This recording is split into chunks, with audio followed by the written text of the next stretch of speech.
I never imagined that a simple Tuesday afternoon would mark the beginning of the most devastating chapter in our family's history. My name is Jason, and I've been married to Harper for 12 years. We have 2 beautiful kids, a comfortable home in the suburbs, and what I thought was a perfectly normal extended family. My sister Emma has been married to Kevin for 8 years, and they have 3 children together. We've always been close family barbecues every other weekend, joint vacations, our kids growing up like siblings rather than cousins. Harper came home that Tuesday looking pale, her hands trembling as she set down her purse. I was working from home, finishing up a report when she walked into my office and closed the door behind her. The look on her face made my stomach drop. "We need to talk," she said, her voice barely above a whisper. "Something happened today with Kevin." Kevin, my brother-in-law, the guy who'd been part of our family for nearly a decade. The one who coached my son's Little League team and helped me renovate our deck last summer. Harper sat down across from me, and I could see her struggling to find the words. He asked me to lunch today, said he needed advice about Emma's birthday gift. I thought nothing of it. You know how he always asked me for help with that stuff since Emma and I have similar taste. I nodded, remembering the countless times Kevin had consulted Harper about anniversary presents, Christmas gifts, anything to surprise my sister. It had always seemed sweet, thoughtful even. But when we got to the restaurant, Harper's voice cracked. "Jason, he told me he's in love with me. Has been for years." The words hung in the air like a physical presence. I felt my brain trying to reject what I'd just heard, scrambling to reinterpret it into something that made sense. But Harper's expression told me there was no misunderstanding. He said, "What?" My voice came out strangled. He said he's been in love with me since the day we met, that watching me with you has been torture, that he thinks about me constantly, dreams about me. Harper's eyes filled with tears. Jason, the way he was looking at me, it was like I was seeing a completely different person. Someone I'd never met before. I stood up, pacing now, my mind racing. What else did he say? Did he try anything? No, he didn't touch me. But he kept talking. Said he knew it was wrong, but he couldn't keep it inside anymore. He actually asked if I'd ever felt anything for him, if there was any chance. She shuddered. I told him absolutely not, that I love you, that he's family. But he wouldn't stop. He kept saying we had a connection, that he could see it in my eyes during family dinners. The rage building inside me was unlike anything I'd ever experienced. This wasn't just betrayal, it was a violation of everything our family stood for. Kevin had sat at our table, played with our children, looked me in the eye and called me brother, all while harboring this sick fantasy about my wife. Harper continued, her voice growing stronger as she recounted the lunch. I tried to leave, but he begged me to stay, said he needed to explain everything. He actually had the audacity to say that Emma doesn't understand him the way I do, that their marriage has been struggling because he can't stop thinking about me. My hands clenched into fists. Their marriage is struggling because he's obsessed with his sister-in-law? What kind of twisted logic is that? That's not even the worst part, Harper said, pulling out her phone. After I finally managed to leave, I threw cash on the table and practically ran out. He started texting me. Look at this. She handed me her phone, and I scrolled through a series of increasingly desperate messages. Harper, please don't hate me. I know this is a shock, but I had to tell you the truth. You can't deny there's something between us. All those conversations we've had, the way you laugh at my jokes. I'm not asking you to leave, Jason. I just needed you to know how I feel. Please don't tell Emma. It would destroy her for no reason. This can stay between us. That last message made my blood boil. He was already trying to manipulate Harper into keeping his secret, using my sister's well-being as leverage. We have to tell Emma, I said immediately. Harper nodded. I know, but Jason, how do we even begin to have that conversation? Hey, your husband just professed his love for me over lunch? It's going to destroy her. I sat back down, the weight of the situation crushing down on me. Emma adored Kevin. She'd built her entire life around their family. They'd just bought a new house 6 months ago, a 5-bedroom colonial she'd been dreaming about since we were kids. Their youngest had just started kindergarten. Their life looked perfect from the outside. There's more, Harper said quietly. He mentioned things, specific things about me that made me really uncomfortable. Like he knew what time I go to the gym, what coffee shop I stop at on Thursdays. Things that mean he's been watching me, paying attention in a way that's... She trailed off, wrapping her arms around herself. The implication hit me like a sledgehammer. This wasn't just a crush or a momentary lapse in judgment. This was systematic, calculated. How long had he been studying my wife's routines? How many family gatherings had he used as opportunities to feed his obsession? We need to document everything, I said, my professional instincts kicking in. I worked in corporate security, and I knew how important evidence was. Save all the texts. Write down everything he said at lunch while it's fresh. We need a paper trail. Harper agreed, and we spent the next hour creating a detailed account of the lunch conversation. As she recalled more details, the picture became increasingly disturbing. Kevin had apparently been planning this confession for months, waiting for the right moment. He'd chosen a restaurant 40 minutes from our town, presumably to avoid being seen by anyone we knew. He'd even mentioned that he'd been seeing a therapist, but instead of helping him get over these feelings, he decided therapy had given him the courage to finally express them. That evening, we barely touched dinner. The kids noticed something was off, but we managed to deflect their questions. After they went to bed, Harper and I sat in our living room, trying to figure out our next move. Maybe we should sleep on it, Harper suggested. Talk to Emma tomorrow when we're calmer, but fate had other plans. At 10:47 p.m., my phone rang. It was Emma. Jason? Emma's voice was strange, controlled in a way that immediately put me on alert. Is Harper there with you? I exchanged a glance with Harper, who could hear Emma through the phone. Yeah, she's here. Emma, what's wrong? Kevin just came home acting completely insane. He's locked himself in his office and won't come out. He keeps muttering about making a mistake, about ruining everything. Jason, did something happen today? He mentioned Harper's name several times. My heart sank. Harper grabbed my hand, squeezing it tight. Emma, why don't you come over? We need to talk in person, I said. It's almost 11 at night. The kids are asleep. Just tell me what's going on. Did they have a fight or something? I looked at Harper, who nodded slowly. We couldn't lie to my sister. Emma, Kevin met Harper for lunch today. He said some inappropriate things. Harper was just about to call you. What kind of inappropriate things? Emma's voice had gone deadly quiet. Harper took the phone from me. Emma, honey, I think you should come over. Can Kevin watch the kids? This is a conversation we need to have face to face. Tell me now. The command in my sister's voice was unmistakable. Harper took a deep breath. He told me he's in love with me. Has been for years. Emma, I'm so sorry. I left immediately. And I was going to tell you. The silence on the other end stretched for so long I thought the call had dropped. Then Emma spoke, her voice eerily calm. I'll be there in 20 minutes. She hung up before we could respond. Those 20 minutes felt like hours.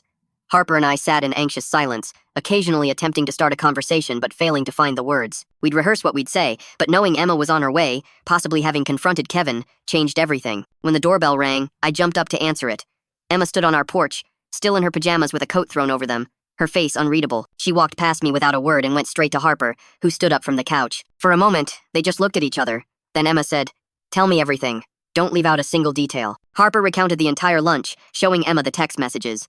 I watched my sister's face transform from shock to hurt to a rage I'd never seen before. Emma had always been the calm one, the mediator in our family. But as Harper spoke, something fundamental was shifting in her. How long? Emma asked when Harper finished. How long has he been? He said since we met, Harper replied softly. So, 8 years. Emma laughed, but it was a broken sound. 8 years. Our entire marriage. Our 3 children. All of it while he was fantasizing about you. Emma, I never. Harper started. I know, Emma cut her off. God, Harper, I know you didn't do anything. This isn't your fault. She stood up, pacing now, her hands running through her hair. But it makes sense now. So much makes sense. What do you mean? I asked. Emma turned to me, her eyes wild. The way he always insisted on sitting next to Harper at dinners. How he volunteered to pick her up that time her car broke down, even though you were available, Jason. The way he'd light up when he knew you guys were coming over. I thought he just really valued our family connection. I thought he loved you both as family. She collapsed back onto the couch, the fight suddenly going out of her. He has pictures, she whispered. What? Harper and I said in unison. Emma pulled out her phone with shaking hands. After I got off the phone with you, I went to his office. He'd left his laptop open. I don't usually snoop, but after what you said, I had to know. She navigated to something on her phone. He had a folder. Hidden, but not hidden enough. I took photos of the screen before he came back. She showed us her phone, and what I saw made my stomach turn. It was a screenshot of a computer folder containing hundreds of photos of Harper. Some were from family events, birthdays, barbecues, holiday dinners. But others were clearly taken without Harper's knowledge. Harper at the grocery store, Harper jogging in the park, Harper through the window of the coffee shop. Oh my God, Harper breathed, her face going white. He's been stalking me. There's more, Emma said, swiping to another screenshot. It showed a document, apparently a journal of sorts. Even from the small preview, I could make out phrases like Harper wore the blue dress today and she smiled at me differently and I know she feels it too. I confronted him, Emma continued, her voice hollow. He tried to deny it at first, said the photos were just family pictures he was organizing. But when I showed him I'd seen the journal, he broke down, started crying, saying he was sick, that he needed help, that he never meant for anyone to know. Emma, I'm so sorry, I said, moving to sit beside my sister. This is completely insane? Emma finished. Yeah. 8 years of marriage, 3 kids, and my husband is obsessed with my brother's wife. My best friend. She looked at Harper. You're my best friend. And he tried to. God, I can't even say it. Harper moved to Emma's other side, wrapping her arms around her. We're going to get through this. We're family. He doesn't get to destroy that. Emma leaned into the embrace for a moment, then pulled back. He's been lying to me for our entire relationship. Every time we were intimate, was he thinking of you? When our children were born, was he wishing they were yours? The questions hung in the air, unanswerable and horrible. Where is he now? I asked. Still at home. I told him if he left the house, I'd call the police. I took his car keys and his wallet. Emma's voice hardened. I told him we're done. There's no coming back from this. What about the kids? Harper asked gently. Emma's composure finally cracked, and she started sobbing. They're asleep. They don't know their world is about to implode. How do I explain this to them? How do I tell them their father is a... You don't have to figure it all out tonight, I said. You and the kids can stay here if you need to. Emma shook her head. No, I'm going back. I'm not leaving him alone in my house with all our things. Who knows what else he's hiding? But first, I need to know, has he ever acted on this? Has he ever done anything? Harper thought carefully. There were moments. Things I dismissed as awkward or misunderstood. Like last Christmas, he hugged me a little too long, or how he'd always find excuses to be alone with me at parties. But I thought he was just being friendly. And she paused, looking uncomfortable. What? Emma demanded. A few months ago, at Josh's birthday party, I was in the kitchen getting the cake ready. He came in to help, and he stood really close behind me, like unnecessarily close. When I moved away, he followed. I thought I was imagining things, that maybe the kitchen was just cramped. Emma's face darkened further. Josh's birthday. I remember that. I had a migraine and was lying down upstairs. He volunteered to help you with the cake. The manipulation became clearer with each revelation.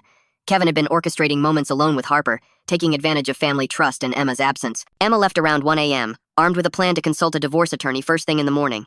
Harper and I barely slept, holding each other and trying to process the surreal turn our lives had taken. But the next morning brought fresh hell. I woke to my phone buzzing incessantly. 17 missed calls from Emma, 12 from Kevin, and a string of text messages that made my blood run cold. The first was from Emma. Call me now. He's lost his mind. I immediately called her back. She answered on the first ring, her voice frantic. Jason. He sent an email to Harper's work, to her boss, her colleagues, everyone in her contact list he could find. What? I sat bolt upright, waking Harper. He's saying Harper has been pursuing him, that she's been trying to seduce him for years, that she threatened to lie about him if he didn't leave me for her. Harper grabbed the phone from me. Emma, what exactly did he say? I'll forward it to you. He sent it from a new email address at 4 a.m. He's trying to destroy you, Harper. He's actually trying to ruin your life because you rejected him. My wife's laptop was on the nightstand. She opened it quickly, logging into her work email. Sure enough, there it was, sent to her entire department, her boss, HR, and several clients she worked with regularly. The subject line read, "The truth about Harper Mitchell." The email was a masterpiece of delusion and manipulation. Kevin painted himself as the victim of Harper's relentless pursuit, claiming she'd been sending him inappropriate messages, which he conveniently couldn't produce, showing up at his workplace, completely fabricated, and threatening to destroy his marriage if he didn't leave Emma for her. He even claimed the lunch meeting was Harper's idea, that she'd lured him there to make her final ultimatum. This is insane, Harper said, her voice shaking. I have all his texts. They prove he's lying. He's trying to get ahead of the story, I said, my security background kicking in again. He knows you have evidence, so he's trying to discredit you first, make you look like the unstable one so no one believes you. Harper's phone started ringing. Her boss, she answered, putting it on speaker. Hi, Janet. Harper, I just read a very disturbing email. Can you come into the office immediately? Janet, that email is completely fabricated. The man who sent it is my brother-in-law, and he's having some kind of breakdown. I have proof that everything he said is a lie. There was a pause. Bring everything you have. We need to deal with this quickly before it spreads further. After Harper hung up, Emma called back. There's more. He's posted on Facebook. Tagged both of you. I grabbed my phone and opened Facebook. Kevin had written a long, rambling post about how truth always comes to light and how some people destroy families for sport. He hadn't named Harper directly, but anyone who knew our family would understand the implication. The comments were already starting. Mutual friends expressing shock, asking what was going on. Some offering Kevin's support, others questioning the vague accusations. I'm calling a lawyer, I said. This is defamation, harassment, stalking. We're not letting him get away with this. Harper was already getting dressed for the office, printing out the text messages and her written account of the lunch. I can't believe he's doing this. After everything, he's trying to destroy me because I said no? Emma's voice came through the phone, cold and determined. I've already called a lawyer. Emergency custody hearing this afternoon. I'm getting a restraining order. The police are on their way to the house now. The police? Harper asked. The photos he took of you without consent? That's stalking. The emails to your work? Harassment. The false accusations? Defamation. He's going to learn that his obsession has consequences. As Harper left for her office and I called our lawyer, I couldn't help but think about how quickly a family could unravel. Just 48 hours ago, we'd been planning a joint camping trip for the summer. Now, we were gathering evidence for multiple legal proceedings. Harper's meeting at work went better than expected. Her boss, Janet, had known Harper for 7 years and immediately recognized the email as completely out of character. The IT department traced the email to Kevin's IP address, and HR began documenting everything for a potential harassment case. Several of Harper's colleagues came forward to say they'd never seen any inappropriate behavior from her, and one mentioned that Kevin had called the office multiple times over the past year asking for Harper, which they'd found odd but hadn't reported. Meanwhile, I spent the morning with our lawyer, Jennifer Chen, who specialized in harassment and defamation cases. She reviewed everything we had and immediately sent a cease and desist letter to Kevin, demanding he stop all contact with Harper and retract his false statements. The journal entries and photos are particularly damning, Jennifer said. This establishes a clear pattern of obsessive behavior. Has he ever given Harper gifts or left her messages before this? I thought about it. Actually, yes. There were a few times he'd leave little notes in her car after family gatherings. Things like, thanks for the great conversation or you looked beautiful today. Harper thought they were from me initially, but when she'd thank me, I had no idea what she was talking about. We dismissed it as miscommunication. Jennifer made notes. We need to document everything, no matter how small. This kind of obsession doesn't develop overnight, and rarely does it manifest in just one way. That afternoon, while Harper dealt with the fallout at her office and I worked with our lawyer, Emma faced her own battle. The emergency custody hearing was brutal. Kevin showed up with his own lawyer, still trying to maintain his false narrative. But Emma had come prepared. She later told us that the judge's expression changed dramatically when presented with the evidence. The hundreds of photos, the journal entries, the text messages to Harper, and the defamatory email. The judge granted Emma temporary full custody and issued a restraining order that included not just Emma and the children, but Harper and me as well. Kevin was ordered to stay at least 500 feet away from all of us and was prohibited from any form of contact, including through third parties. But Kevin wasn't done. That evening, as we were having a quiet dinner with Emma and her kids at our house, she couldn't bear to stay in their home. My phone buzzed with a notification from our security system. Someone was at our front door. I checked the camera feed and felt ice in my veins. It was Kevin, standing on our porch, swaying slightly. He looked disheveled, his usually neat appearance replaced by wrinkled clothes and wild hair. "Don't answer it," Emma said immediately. "He's violating the restraining order. Call the police." But before I could dial, Kevin started shouting, "Jason, I know you're in there. We need to talk man to man. You don't understand what it's like." The kids, both mine and Emma's, looked scared. Harper quickly ushered them upstairs while Emma called 911. Kevin continued his rant. "She was supposed to understand. Harper was supposed to see what we could have.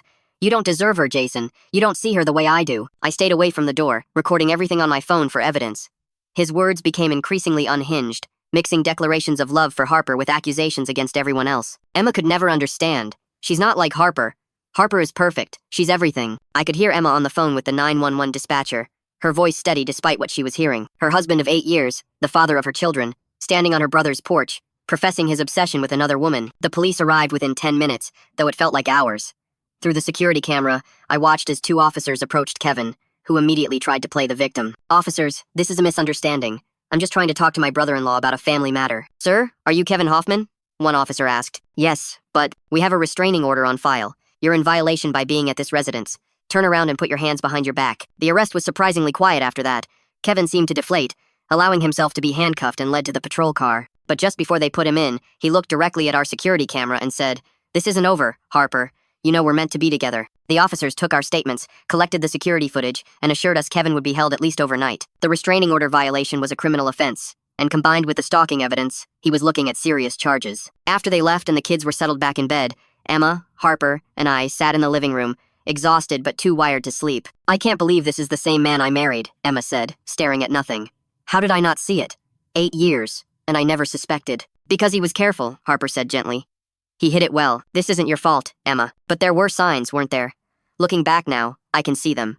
The way he'd always volunteer to help with anything involving you guys. How he'd get moody after family gatherings, and I thought it was just introvert exhaustion. The way he'd ask detailed questions about you, Harper, what you were up to, how work was going. I thought he was being a caring brother-in-law." I poured us all another glass of wine. Hindsight is 20/20. None of us saw this coming. Emma's phone buzzed. She looked at it and her face paled. It's his mother. Kevin's parents lived in Florida, retired and generally uninvolved in our day-to-day lives. Emma put the phone on speaker. "Emma, dear, Kevin called us from jail. What on earth is happening? He's saying you've turned the family against him, that there's been some terrible misunderstanding." Emma took a deep breath. "Helen, Kevin has been stalking my sister-in-law for years. He confessed to being in love with her, has hundreds of secret photos of her, and tried to destroy her reputation when she rejected him. He was arrested for violating a restraining order." The silence on the other end was deafening. Finally, Helen spoke, her voice small. "The photos." "Did you say photos?" "Yes, hundreds of them, taken without her knowledge." "Oh, Emma." Helen's voice broke. This happened before." We all froze. Emma grabbed the phone, taking it off speaker as she stood and walked to the corner of the room. Her face cycled through shock, anger, and disgust as she listened. When she finally hung up, she looked like she'd aged 10 years. "In college," she said quietly. "Kevin had to transfer schools his junior year. His parents said it was for a better program, but apparently, there was a girl, a classmate. He became obsessed with her, followed her around campus, took pictures. The girl's parents threatened legal action, and the school gave him the option to transfer quietly or face expulsion and charges." "And they never told you?" I asked, incredulous. Helen says they thought he'd gotten help, that it was a one-time thing brought on by stress. They paid for therapy, and he seemed better. When he met me and we got married, they thought he was cured.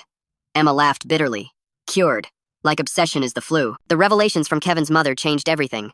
Our lawyer, Jennifer, immediately requested Kevin's college records and any documentation of the previous incident. It established a pattern of behavior that would be crucial for both the criminal case and Emma's divorce proceedings. Over the next few days, more disturbing details emerged. Emma, with the help of a computer forensics expert, discovered that Kevin had been far more technologically sophisticated in his obsession than we'd initially realized. He had created fake social media profiles to follow Harper's accounts, had installed a tracking app on Emma's phone to know when she'd be away, giving him opportunities to encounter Harper, and had even hired a private investigator at one point to follow Harper, though the PI had terminated the contract when Kevin's requests became inappropriate. The private investigator, when contacted by our lawyer, was willing to testify. He revealed that Kevin had wanted him to find out everything about Harper, where she went when I was traveling for work, who she met with, whether she ever mentioned him. The PI had kept records of Kevin's requests, sensing something was off. Harper had to take a leave of absence from work.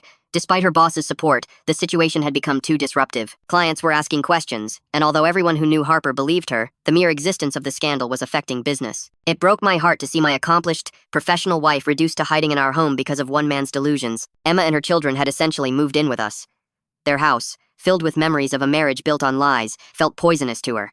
The kids were confused, but handling it as well as could be expected. We told them their dad was sick and needed help, which wasn't entirely untrue. Then, a week after his arrest, Kevin made bail. His parents had paid for it, still clinging to the hope that this was all a misunderstanding. The restraining order was still in effect, strengthened by his arrest, but we all felt vulnerable. I installed additional security cameras, changed all our locks, and even considered hiring private security. The first sign that Kevin wasn't backing down came through his lawyer. He was countersuing for defamation, claiming we had destroyed his reputation and career based on misunderstandings and exaggerations. He wanted damages, but more disturbingly, he wanted a face-to-face mediation session with Harper present. "Absolutely not," Jennifer said when she called to inform us. "This is a common tactic in stalking cases. The obsessed party uses the legal system to force contact with their target. No judge will grant this, especially with his history." But Kevin had one more card to play, and it was devastating. Emma received a package at our house, delivered by a courier service. Inside was a USB drive and a letter in Kevin's handwriting. "Emma, if you proceed with this divorce and these false accusations, the contents of this drive will be released publicly. I'm not the only one with secrets. Think of the children. M." Against Jennifer's advice, we plugged in the USB drive on an old laptop not connected to the internet. What we found made Emma collapse. It was a video of Emma from years ago, before she'd met Kevin, in an intimate situation with an ex-boyfriend. She'd mentioned to me once that an ex had recorded them without her consent, but she thought he'd deleted it. "How did he get this?" Emma sobbed. We'd later learned that Kevin had hired someone to hack into Emma's ex-boyfriend's cloud storage, looking for anything he could use as leverage. The invasion of privacy was staggering. He'd violated his wife's dignity to protect his obsession. "We're not giving in to blackmail," Emma said after the initial shock wore off. Her tears had dried, replaced by a fury I'd never seen in my sister before. "He wants to release an intimate video of me to protect his sick obsession? Let him try. I'll bury him." Jennifer agreed. "Revenge porn is a felony in this state. If he releases that video, he's looking at serious prison time. Plus, it shows consciousness of guilt. Innocent people don't blackmail their spouses." But the threat had taken its toll. Emma's children were starting to show signs of trauma. Her eldest, who was 10, had overheard enough to know something was seriously wrong with his father. He'd started having nightmares and had become extremely protective of his younger siblings. Harper was seeing a therapist to deal with the feeling of violation, the knowledge that she'd been watched and photographed for years without her knowledge. I wasn't sleeping, constantly checking security cameras, afraid Kevin would escalate further. Then Harper made a decision that changed everything. "I want to confront him," she announced one evening. "Not alone," she quickly added, seeing our expressions. "With lawyers present, recorded, in a secure location. I need him to hear from me that his delusions have destroyed real people's lives." Jennifer was hesitant but understood the therapeutic value. "We can arrange a deposition. He'll have to answer questions under oath, and you can make a statement. But Harper, he might use this as fuel for his obsession." "Let him," Harper said firmly. "I've been silent while he spun his narrative. I need to speak my truth." The deposition was scheduled for 3 weeks later. In the meantime, life continued in its strange new rhythm. Emma filed for divorce, seeking full custody and citing Kevin's mental health issues and criminal behavior. Kevin's parents, finally accepting the reality of their son's condition, stopped funding his legal defense and instead offered to pay for intensive psychiatric treatment. But Kevin refused treatment. According to his lawyer, he maintained that everyone else was lying, that Harper and I had conspired to steal his life because we were jealous of his and Emma's happiness. The delusions were complete. The day of the deposition arrived, gray and rainy, pathetically phonetic. Harper dressed professionally, her hands steady as she applied lipstick in the mirror. "I'm not afraid of him," she told her reflection, and I almost believed her. The deposition took place in Jennifer's law firm's conference room. Kevin was already there when we arrived, sitting with his lawyer. He looked terrible. Weight loss had made his face gaunt, his eyes were bloodshot, and his formerly neat appearance was completely gone. But when Harper walked in, his face lit up with such naked longing that everyone in the room shifted uncomfortably. "Harper," he breathed, like a prayer. "Mr. Hoffman, you will not address my client directly," Jennifer said sharply. The next 2 hours were excruciating. Kevin answered questions about the photos, the journal, the lunch meeting. His answers were a mixture of admission and delusion. Yes, he'd taken the photos, but only because Harper was so beautiful it was art. Yes, he'd written the journal, but it was poetry inspired by a muse. The lunch confession was misunderstood. He was trying to tell Harper that he loved her as family, but she'd twisted it. Then it was Harper's turn to speak. She looked directly at Kevin, her voice clear and strong. "Kevin, you violated my privacy, my sense of safety. and my peace of mind. You've destroyed your marriage to my best friend, traumatized your children, and turned our entire family's life upside down. And for what? A fantasy.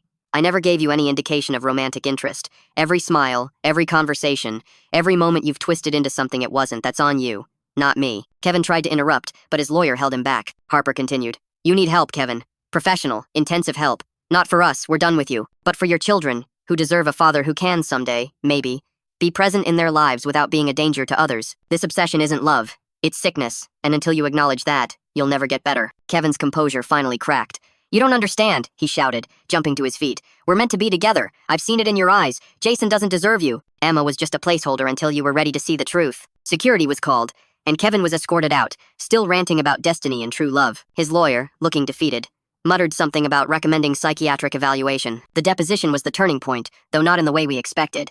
Kevin's outburst had been recorded, his delusions laid bare in a legal setting. His lawyer withdrew from the case the next day, citing irreconcilable differences. Kevin's parents, who had received a copy of the recording, finally understood the severity of their son's condition and petitioned the court for involuntary psychiatric commitment. The legal machinery moved slowly but inevitably. Kevin was evaluated by court-appointed psychiatrists who diagnosed him with erotomania, a delusional disorder where a person believes another person is in love with them despite clear evidence to the contrary. It was recommended that he undergo intensive inpatient treatment. Emma's divorce proceeded quickly after that. With Kevin institutionalized, he couldn't contest the proceedings. She was granted full custody, the house, and a significant portion of their assets to support the children. The restraining orders were made permanent. But the real work of healing was just beginning. Emma and her children started family therapy. The kids were resilient, but they struggled to understand why their father couldn't come home, why he'd done what he'd done. The therapist helped Emma find age-appropriate ways to explain mental illness without demonizing Kevin or making the children feel responsible. Harper returned to work after a month, her colleagues rallying around her with support. Her company implemented new security measures and even pursued legal action against Kevin for the defamatory email, though that case would eventually be dropped when he was institutionalized. Still, the damage to her reputation took time to repair. She threw herself into her work, using it as a way to reclaim her sense of self and control. I struggled with my own anger. The betrayal cut deep. This was a man I'd considered a brother. I'd shared beers with him, confided in him about my marriage, my kids, my fears and dreams. To know that all the while he was harboring this sick obsession, that every moment of friendship was tainted by his delusion, left me questioning my judgment about people. 3 months after the deposition, we received word that Kevin had been transferred to a long-term psychiatric facility. His doctors reported that he was beginning to engage with treatment, though he still struggled to fully accept that his feelings for Harper were delusional. His parents sent us a letter, apologizing profusely for not warning Emma about his college incident, for enabling him by paying for his bail, for not seeing the signs sooner. We didn't respond. What was there to say? The hardest part was explaining to our children why their cousin's dad wasn't around anymore, why family gatherings felt different. We kept it simple. Uncle Kevin was sick and getting help. But kids are perceptive. They knew something fundamental had shifted in our family dynamic. 6 months after everything began, Emma made a decision that surprised us all. She sold the house she'd shared with Kevin and bought a smaller one just 2 streets away from us. I need to start fresh, she explained, but I also need my family close. The kids thrived being near their cousins, and slowly, a new normal emerged. Harper and Emma's friendship, which we'd feared might be destroyed by Kevin's actions, actually grew stronger. They'd been through something traumatic together, and that shared experience bonded them in a way that went beyond typical sister-in-law relationships. They started a support group for women who'd experienced stalking, turning their pain into purpose. A year later, we received notice that Kevin was petitioning for supervised visitation with his children. The request sent Emma into a panic spiral, but the court was cautious. Multiple psychiatric evaluations were ordered, and extensive conditions were set. Kevin would have to demonstrate sustained mental health improvement, acknowledge the harm he'd caused, and agree to supervision by a court-appointed specialist. Emma agonized over the decision. Part of her wanted to protect her children from any possibility of harm, but another part recognized that they deserved the chance to know their father if it could be done safely. The oldest had started asking questions about when he could see Dad again. After much deliberation and consultation with the children's therapist, Emma agreed to a trial run 1 hour per month, in a controlled environment, with a supervisor present. The first visit was heartbreaking. Kevin, medicated and in therapy for over a year, was a shadow of his former self. He was appropriate with the children but seemed lost, unsure how to relate to them. The kids were equally uncertain, torn between missing their father and not recognizing the subdued man in front of them. Harper never attended these visits, of course, and Kevin was explicitly prohibited from asking about her or mentioning her name. According to the supervisor's reports, he mostly complied, though occasionally he'd stare off into space in a way that suggested his mind was elsewhere. 2 years have now passed since that fateful Tuesday lunch. Our family has found its new equilibrium, forever changed but not broken.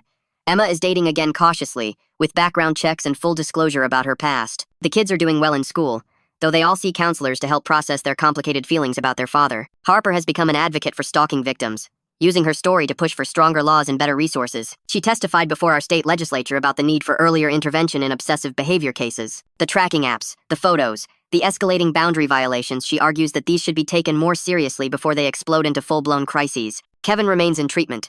His parents tell Emma he's made progress, that he's working on understanding how his obsession developed and taking responsibility for the pain he caused. Whether that's true or just what he needs to say to maintain privileges, we don't know. Part of me hopes he genuinely gets better, for his children's sake if nothing else. But another part of me knows we'll never fully trust that recovery. The extended family has rallied around us. Cousins, aunts, uncles, everyone has chosen to support Emma and maintain distance from Kevin. Family gatherings have resumed, different but still warm. We don't take them for granted anymore, understanding how quickly they can shatter. Sometimes I catch Harper looking over her shoulder when we're out, or notice her tense when someone takes a photo at a family event. The hypervigilance may fade with time, but the knowledge that someone watched her for years without her consent has left permanent marks. We've both become more cautious about privacy, more aware of the potential darkness hiding behind familiar faces. The truth is, we were lucky. Kevin's obsession could have escalated to physical violence. Many stalking cases do. The fact that we're all still here, still together, still healing, that's not a given. Emma reminds us of this when we have our bad days, when the anger and betrayal feel fresh again. We survived. We're moving forward. Last week, Emma's youngest, who barely remembers life before everything changed, asked her why Daddy couldn't live with them anymore. Emma held her close and said, "Sometimes people get sick in their minds, sweetheart, and they need special help to get better. Daddy loves you, but he needs to stay where doctors can help him." "Will he get all better?" the little one asked. Emma's eyes met mine across the room. "I don't know, baby, but we're all going to be okay. We have each other, and that's the truth we hold on to." Kevin's delusion tried to tear our family apart, built on a fantasy that existed only in his mind. But our reality, messy, complicated, sometimes painful, proved stronger.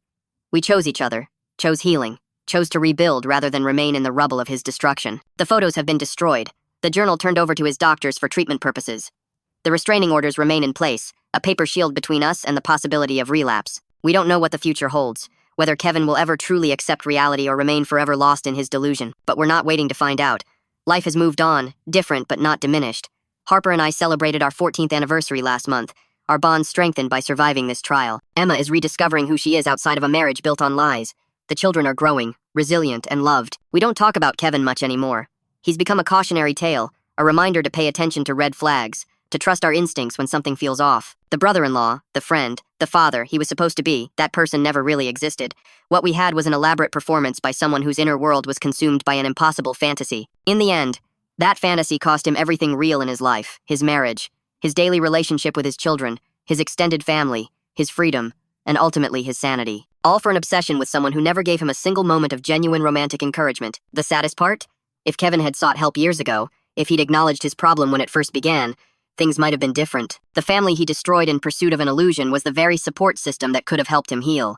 Instead, his delusion became his reality, and our reality became his prison. We're moving forward, one day at a time, building new memories to overshadow the tainted ones. And sometimes, on quiet evenings when the kids are laughing and Emma's smiling again and Harper feels safe in our home, I can almost forget that we once trusted a man who was secretly documenting our lives, waiting for a chance that would never come, living in a twisted fairy tale where he was the hero and we were all just obstacles to his happily ever after. Almost.